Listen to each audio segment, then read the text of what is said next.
Hello, everybody, and welcome to the Drinks Trust Instagram Live.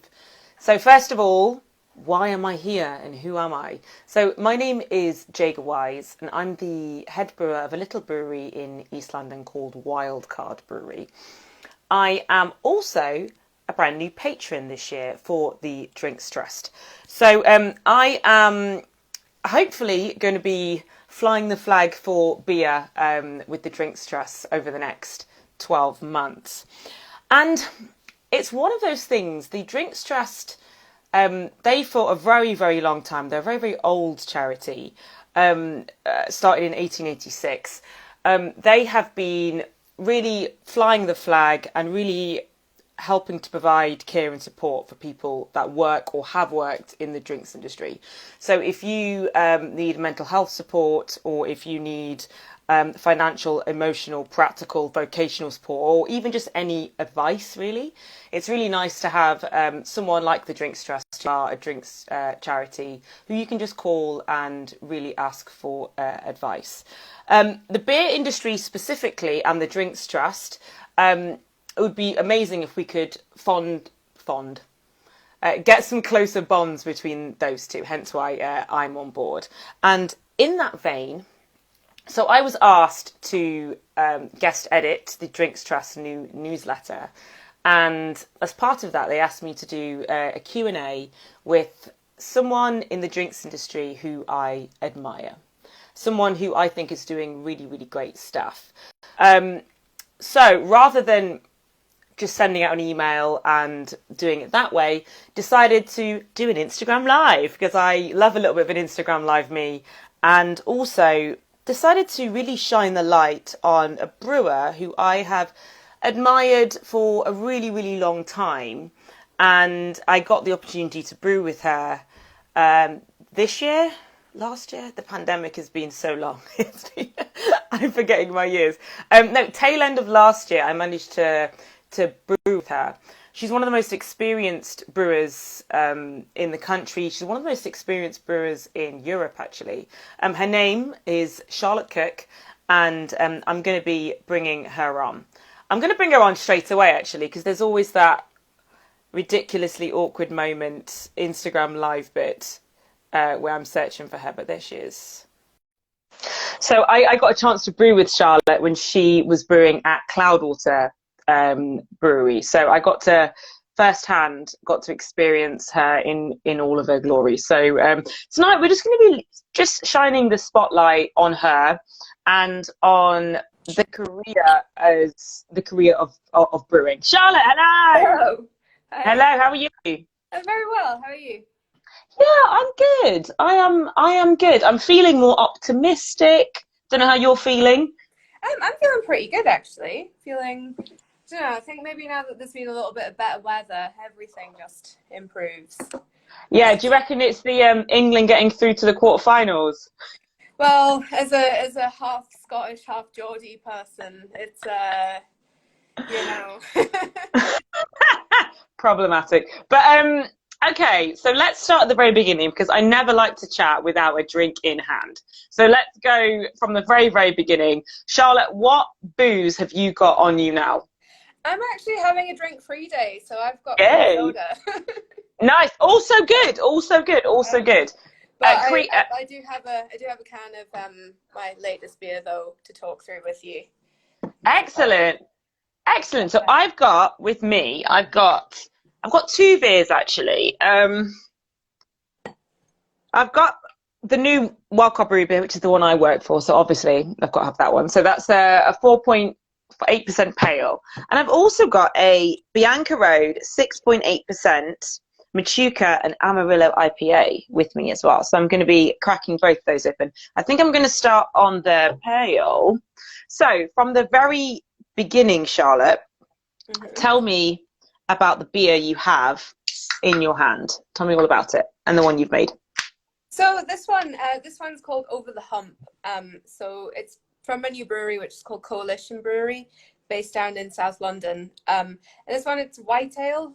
So it's kind of a bit of an IPA with loads of wheat and oats in it, and it's fermented with a Belgian yeast strain. So we fermented it warm, Belgian yeast strain, and then we put in loads and loads of fresh orange peel. So we were supposed to get them from a soda maker. They let us down, so we had to peel like 40 kilos of oranges in one afternoon. But I got it in. This is the glamorous life of craft brewing. You know, that exact same thing has happened to me like twice before, where you think you have your, like, especially it's always citrus fruit, because you think it's a really good idea to brew with citrus fruit, and then at the very, very last minute you can't get hold of the citrus fruit, and you're like, well, we're just gonna have to peel 1,000 lemons, aren't we? Pretty much. Yeah, it's kind of, well, yeah, that's the only choice. So yeah, it was but you know, a labor of love. And coriander seeds as well, so it's really fresh and zingy, and you can get it, so it's actually made for a restaurant. It's made for Tando Chop House, which is just opposite the Harp in Covent Garden. Oh, nice. So it's a good place to pop by for lunch, get some tali and a can of beer. That's some top tips from Charlotte. So tell me all about Coalition Brewery itself. Okay, so it's still kind of in fairly early stages. So we'll be opening a site in South London this year. At the moment, we're contract brewing, and we're brewing down at Signal Brewing in Croydon, and they've been really super in kind of getting us all the beers out. And it's sort of the focus of it is to make beer that works really well with different cuisines and different foods. So this is made to specifically to, like, you know, go with Indian food. We've also done another one that's specifically to go with Middle Eastern food as well. And so we're working with chefs and restaurants, and that's really exciting because I really like eating food. So. It sounds yummy. Yeah, it really is. So yeah, brew kit should be coming pretty soon. Everything obviously gets delayed, as you know, anyone who's ever tried to make anything ever will know that it'll get incredibly delayed incredibly quickly. and especially everything that's happening. I don't know about you lot, but there's just delays on everything at the moment. So everything from keg to it took me 2.5 weeks to get an order of CO2 because they have no drivers. Seriously, it's everything's delayed at the moment. Yep, cans delayed, bottles aren't so bad. Raw materials, hops, if you're getting your hops over from Belgium and things like that. So, yeah, it's been fantastic. So, Charlotte, let's start at the very, very beginning. Beer. Why beer? I just really like it. I got super, super into beer when I was at university. Probably mostly to try and put myself just to distract myself from my dissertation. I did a degree in EU law, and so kind of decided that really wasn't for me. But this was kind of when craft beer was really taking off, and especially in Scotland when there were quite a lot of breweries being quite prominent at the time. And I also lived next to Brauhaus in Edinburgh, which had, you know, 600 different beers or something in bottle. So very quickly discovered that I'm popping out to go and have a beer and distract myself became something that I got super, super interested in. And I love flavor as well. So to just be able to try all these things that taste completely different was so interesting and compelling. And I got very, very into it very quickly and decided that that was going to be what I wanted to do. Very sensitive. So you're studying law, right? Yeah. Tell me about the practicality of that transition from law to beer.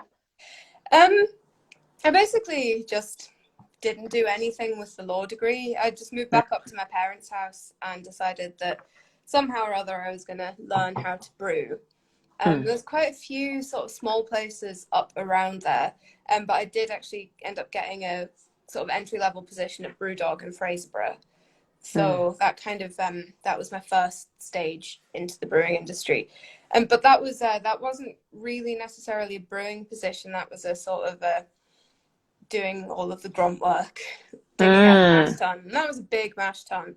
I would hold 2 tons of 2 tons of hot malt, and it was night shifts as well. So sometimes it would be 3 a.m. in the middle of December, snow coming in through the roof, and you'd be shoveling all out this hot mash into a like a JCB digger scoop.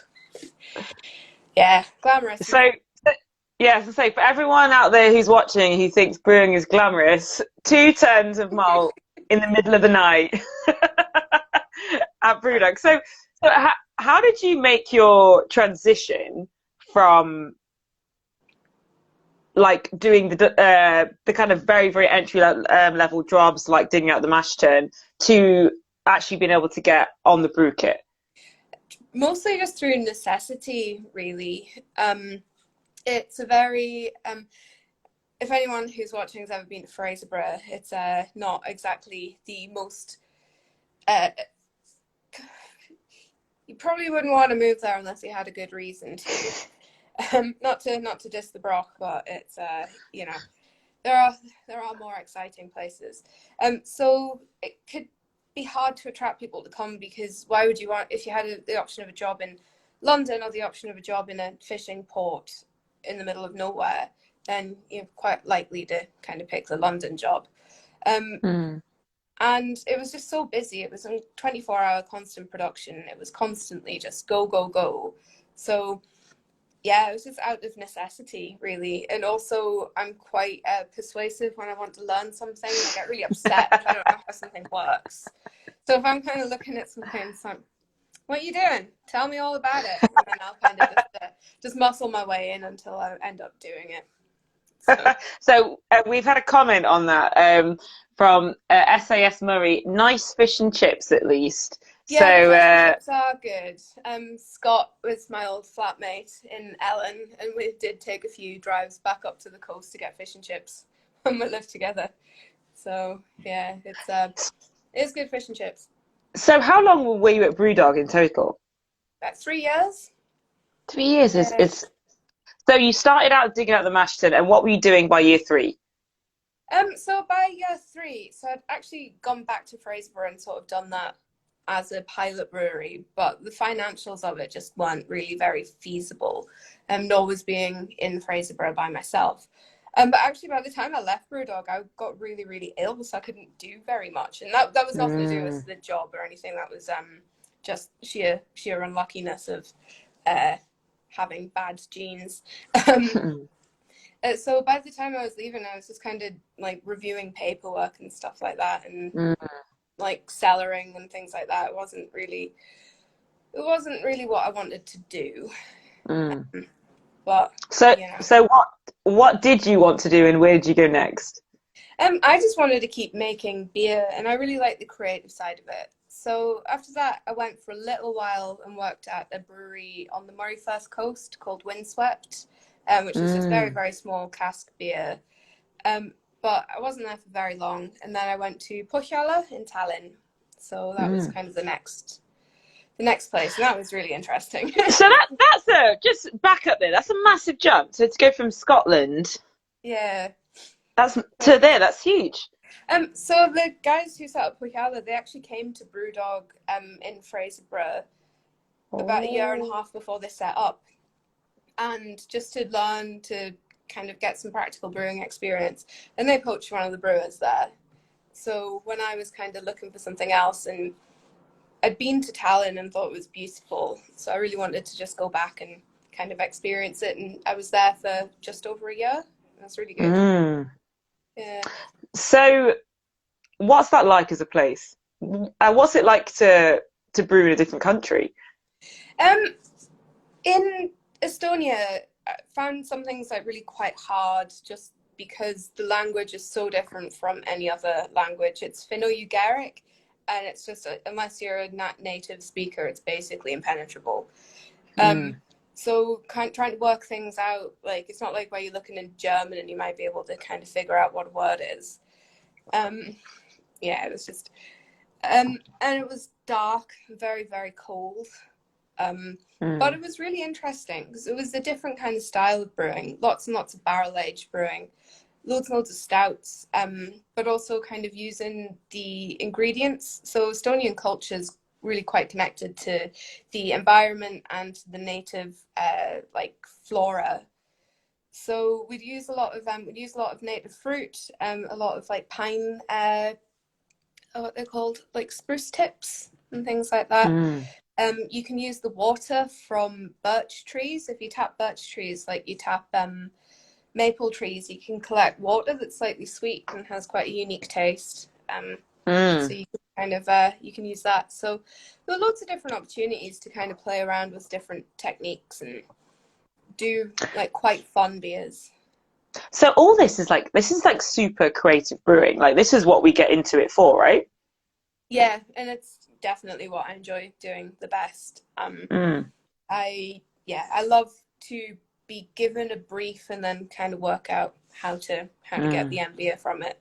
It's quite difficult, and you don't always get it right. You'll definitely have a few drain pours along the years, but it's definitely the most interesting and challenging part of the job. Just to be able to take something from a few little wisps of ideas in your head into something that people can sit down in a pub and drink is like quite a magical thing. We've had a question from Leah Major. Please, please, please, what is a Baltic porter? So either you or I could take this. Go on, Charlotte. So my perception of a Baltic porter is that it's a dark beer brewed with all this sort of different dark malts and carafa, things like that. But then it's usually fermented with a lager yeast, is kind of what I've always thought of it as. Not as heavy as a stout, not as sweet as a stout, drier. Sometimes now they'll put lactose in it as well. But I think that also every time you ask a brewer what they think precisely a style is, then they'll say two completely different things. I know. I was talking to a beer sommelier the other day, and I was saying, "Oh, I'm thinking about making a West Coast IPA," and they were like, "Oh, well, you've got to use this C hop and this C hop and this C hop," and I was like, "I was just going to use what's in the cupboard." Yeah. In a nice way, but I've got some really nice hops in that smell really nice. I was just going to use them, but it's different strokes for different folks, isn't it? So you came back to the UK, and then what's next? So I came back to the UK and I went down to be the head brewer at Truman's in London, which is I think now the largest independent brewery in London. So it was quite a shock to the system. I can imagine. So going from, but like Brewdog, obviously, especially in the growth phase, that must have been kind of go, go, go, go, go. But then to go to Estonia, to come back to Truman's again, that must have been go, go, go, go. Yeah, it was go go. It was also very different brewing. So going from kind of like very precise technical brewing, where you're making kind of a really complex stouts and really playing around with fermentation and ingredients and temperatures, to then go into somewhere that's kind of pumping out loads and loads of cask beer. That was very, very different as well.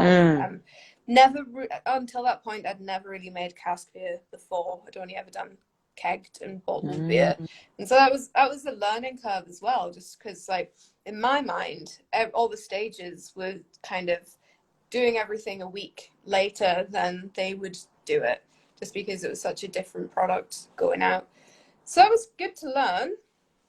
Well, and yeah, it was just very busy. So you must have been looking after, is it quite a big team? Was it quite a big team at the time? Yeah, there were quite a lot of people. Lots of dray people as well.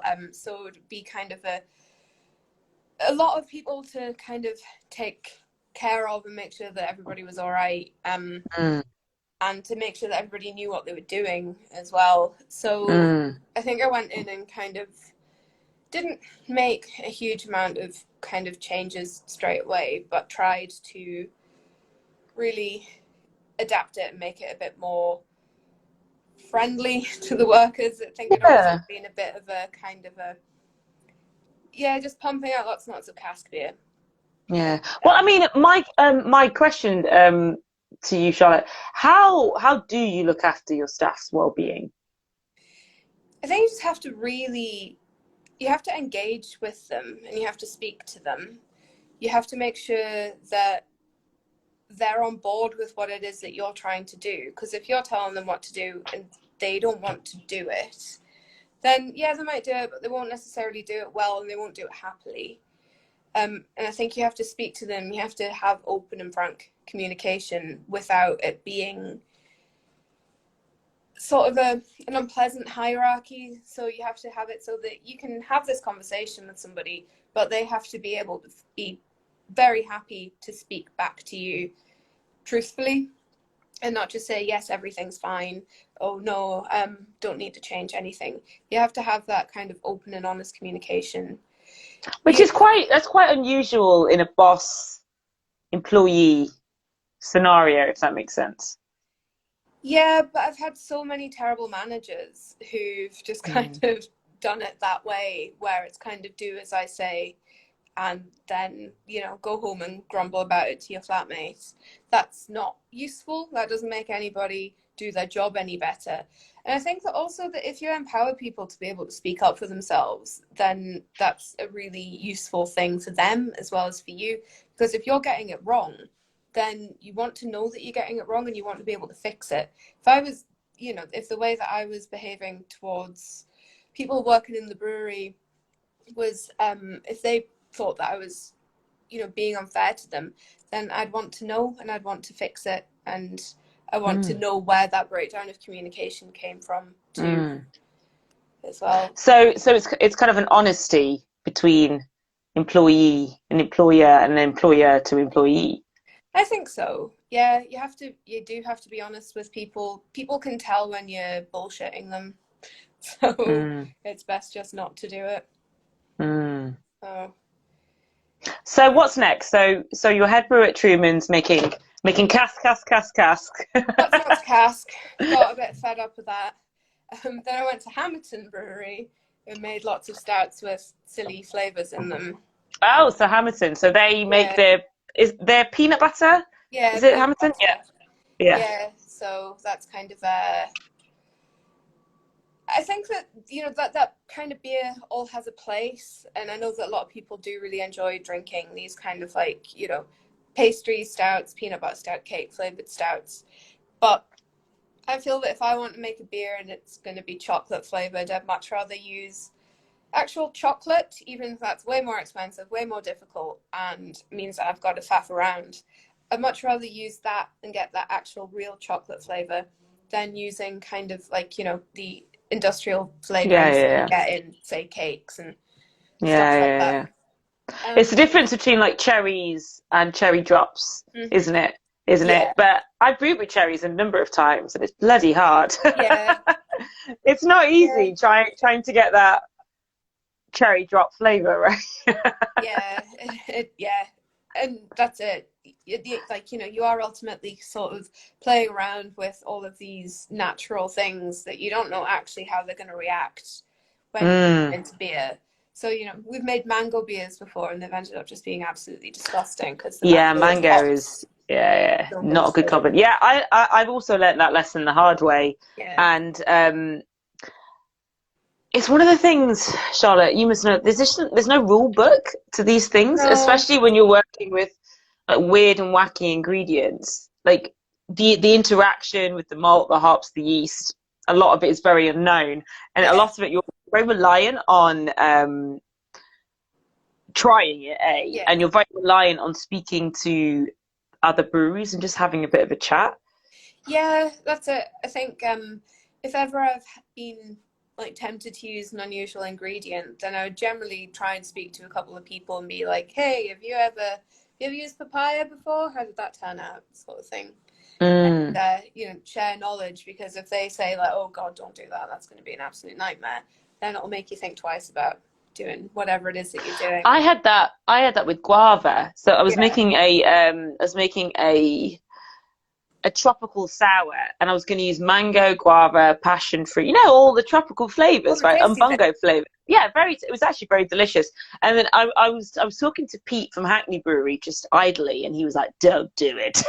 Guava separates, don't do it. It loves to separate. I was like, okay.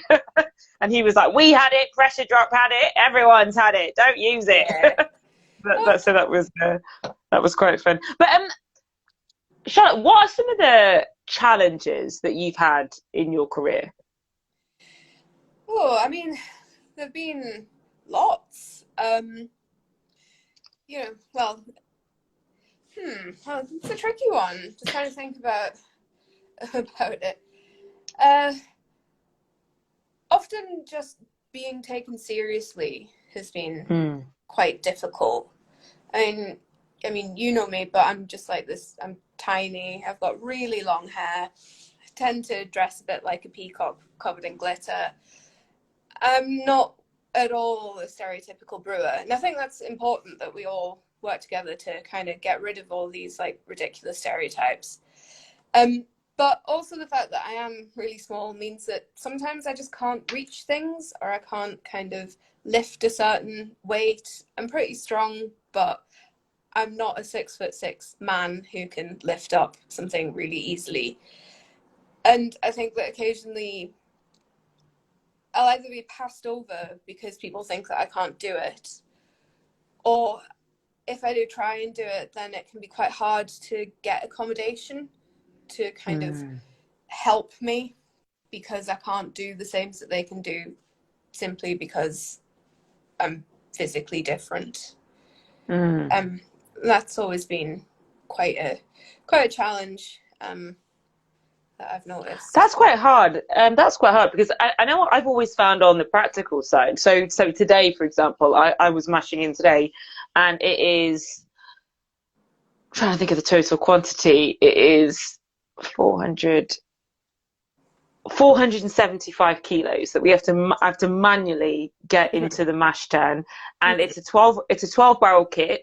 And back in the day when we had a 6 barrel kit, I used to do that alone, no problem. Yeah, But now, as in, I had people in the brewery with me because we were doing a collab today. But now I have absolutely no shame whatsoever in saying, "You over there, can you help me for 10 minutes?" yeah, Because this is half a ton of goods. It's not a little yeah. bit It's a lot. that I need to get almost to my head level. Like Yeah, it's not, and I think it's taken me a long time to be brave enough just to say, like physically, give us a hand for a sec. yeah. Um, hmm and it's not something that takes like a lot of somebody else's time, No, or but there is no bravery in you hurting your back. Does that make no, not sense? in the slightest. Not at all. Yeah, and that's it. Like on the Cloudwater brew kit, there were just some things I simply couldn't reach because I've got tiny little T-Rex arms, and I simply just could not reach to take them off and clean them and things like that. And luckily, all the guys there were very helpful and willing to give me a hand. But otherwise I've been, sometimes working by myself and then realizing that actually I just can't do this because I need somebody else to do it. And yeah, that's not very Yeah. good. But then I've always found one of the things that's super interesting to me, is I've always found that a lot of these scenarios are scenarios that men shouldn't be doing it either, if that makes Yeah, sense. In the brewing industry, as in no one should be lifting 25 kilograms above their head. no, absolutely not. Like you shouldn't be doing that. And I think that there is a lot of behavior and a lot of quite damaging practices that happens Oh in yes. the brewing industry that gets kind of put down to you can't do it, but like I don't think either of us should be doing it. No, I completely agree. It's just like recently saw a job advert that said that a requirement of the job was to be able to lift 50 kilos, and that's completely Yeah, preposterous in and of itself, because nobody should be lifting 50 kilos by themselves. And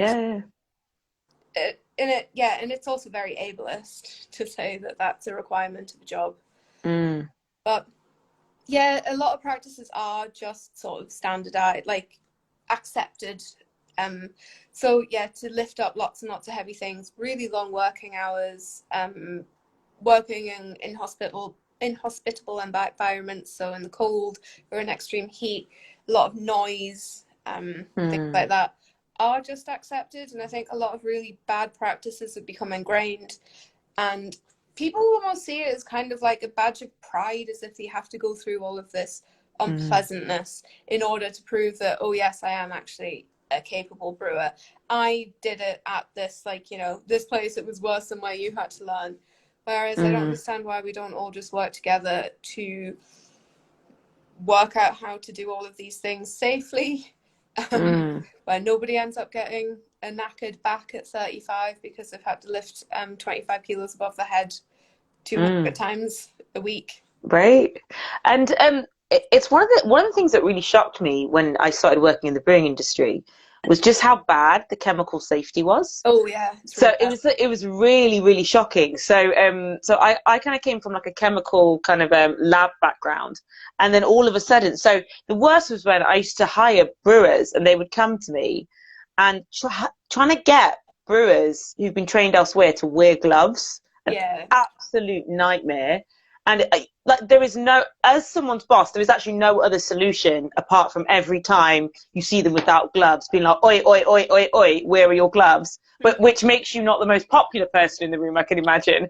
Well, whatever. But as in, and I once had a brewer say to me, because I said, there's a big like pile of paracetic there, and I'm like, well, when you're dealing with paracetic, like we have these gloves we use all the time in the brewery, and he literally like hand in paracetic, and I was like, what are you doing?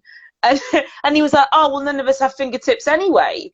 I was like, well, I've got fingertips. I don't know about you. And it's Yeah, like it's this not thing fun. about like paracetic acid is not, oh, it's fine. It's No, just a little burn. no, you really just don't want that stuff on your skin. You really don't. And you certainly don't want it in your eyes.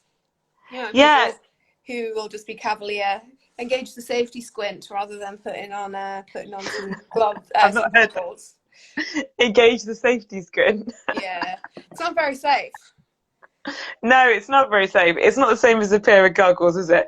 But okay. So I mean, so you're at Hamilton, and then did you go to Cloudwater straight from Hamilton? Yes, I did. I did. So yeah, I went up to Cloudwater for about a year and 4 months, I think. Mm, mm, So that was definitely learning a very different way of brewing. So I'd never really made kind of like hazy IPAs before. So that was new. And it's a pleasant place to work. It's very all the people there are really nice. mm, And it was very different to go somewhere where, you know, like I think it was the first place that I went to where ladder training was part of your initial training on your first day, and how to lift things and stuff like that. Never been given formal training on how to climb a ladder before, so there's definitely a different focus.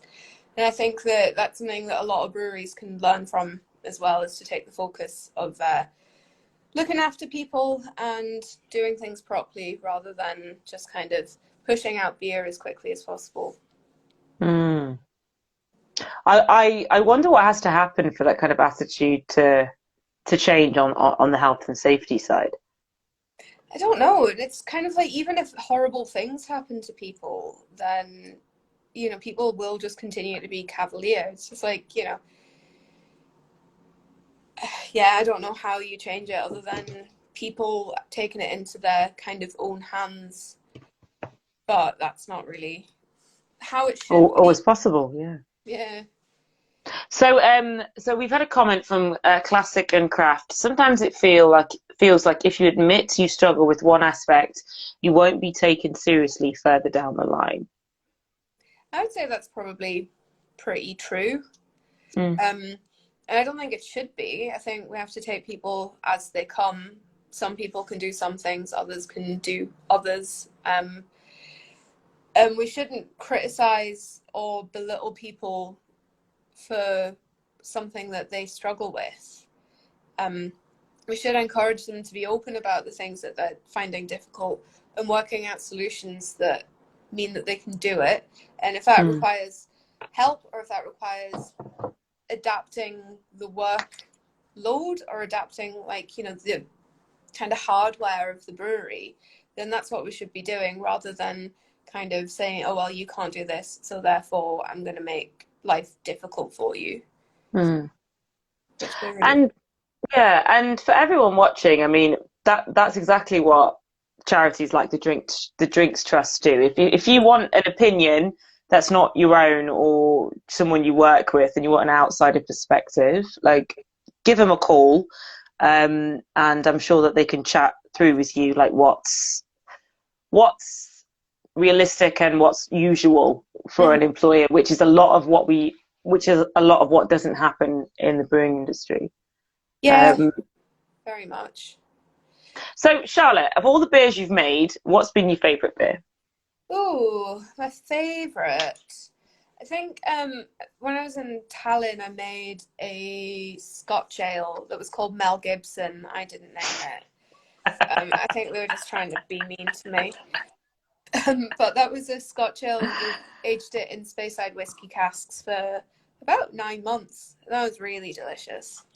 I think that Mm. was still my favorite, and I kind of always want to recreate it, but I haven't quite got around to it yet. In time, in time. So, if you could have your career so far over Mhm. again, Charlotte, what would you do differently?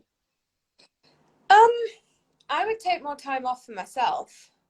I spent a lot of time feeling that I had to prove myself and had to work and work and work and just work myself to, like, the point of absolute burnout. Um, I think I would have learned to stand up for myself a little bit sooner as well. So the very gobby, opinionated, and steadfast person you see in front of you wasn't always what I'm like. So that's something that I had to learn through Mm. learning to stand up for myself and stand up for other people. So yeah, that's what I would do differently. I'd take more time out. I would have spent more time not living in really terrible remote places, and spent more time with friends and going on holiday. That's what I would change. Mhm. That you don't When have to work yourself to death to succeed. so when was the shift for you, Charlotte? So when did the shift come from um, accepting kind of what you're given to kind of, it sounds like taking control?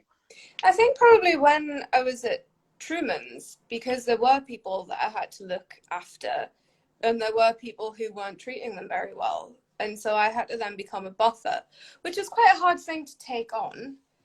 But I think that it did definitely teach me that there are much more important things than kind of jobs and money, and that's generally people, and you have to look after them, and that's should be your I'm always going to put the people before the beer. Is going to Mm, be me. mm. So, So, Charlotte, what's next? What are your ambitions and your future plans? oh gosh.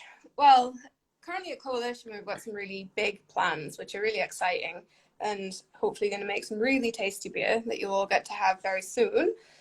But in the kind of long term, I just really want to put my mark onto the beer industry and into the beer that I make. I really Mm, want to have beer that I'm consistently proud of, and beer that I'm consistently super happy to put out into the mm, world. I think mm, that's probably my main aim mm. as well. So you are also, as well as doing all the things that you do and making all of the lovely, delicious beers, you're also studying. Yeah, yeah. So I'm just finishing up my dissertation for my master's in brewing at Nottingham University. So I was actually just writing before this call as well. It's And I'm so interested to read the subject. And for all of the brewers watching, I'm sure you will be interested too. So, Charlotte, can you share with us what your dissertation is on? So it's on the sustainability of dry hopping and whether or not the way that we're doing dry hopping is effective and if it's actually even safe. So there's a lot of nitrates in dry hops and in hops as well. And people know nitrates as kind of salami, bacon, things like that aren't so great for your intestine. But hops are actually also full of them. And when you put a load of dry hops in some of these super murky beers, that wouldn't be legally saleable as drinking water. So we need to kind of look at whether or not the way that people are using hops is, like, you know, safe in that respect. And also whether or not they're actually getting the results that they want from, like, you know, just using sheer, like, volumes of hops. Whether or not using kind of synergistic techniques, different dry hopping techniques, using less but using it in a more effective way is actually going to be a better way of dry hopping and utilizing hops, rather than just saying, oh, well, you know, we dry hopped at 47 grams per litre and doing that. If that's just a massive waste. So in terms of, just as from one brewer to another, Charlotte, I love this stuff. But what would you, and for the brewers who are watching, what would you say Charlotte's top dry hopping method? Pick your hops well and use them carefully. So don't